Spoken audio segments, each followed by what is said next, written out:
Hello යාළුවනේ hello ප්‍රමේ YouTube channel එකට සාදරයෙන් පිළිගන්නවා.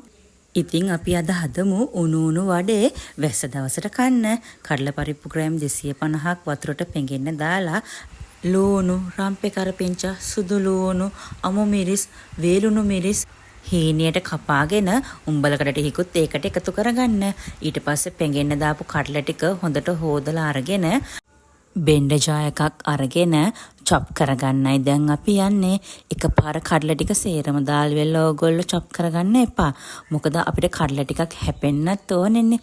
ඒ නිසා ටිකක් දාලා මෙන්න මේ ගාන්ට දෙපාරක් විතර චොප් කරලා ඊට පස්සේ අර ඉතුරු කඩලා ටික මේකට එකතු කරගන්න.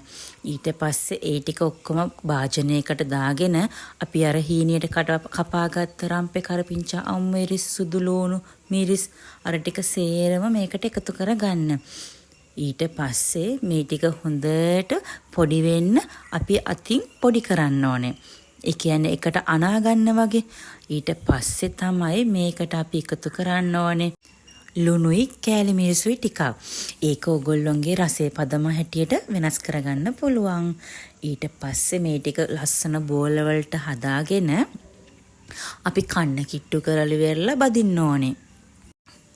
භාජනයක් ලිපට තියලා ඒකෙන් භාගයකට වගේ වෙන්න තෙල් දාලා තෙල් ටික උතුරගෙන එද්දී මේ වඩේ ටික ඒකට එකතු කරන්න ඕනේ. මේ බලන්න ලස්සනට බෙදෙන විදිහ. ඉතින් මේ වගේ වඩේ ටිකක් හදාගන්න අපිට විනාඩි 10ක් 15ක් වගේ යන්නේ. ඉතින් ඕගොල්ලන්ට පුළුවන් වැස්ස දවසට මේ වගේ වඩේ ටිකක් හදලා හවස තේකත් එක්ක කෑමට ගන්න පුළුවන්. ඉතින් ඕගොල්ලෝ try කරලා බලන්න. මේක හරිම ලේසි වැඩක්.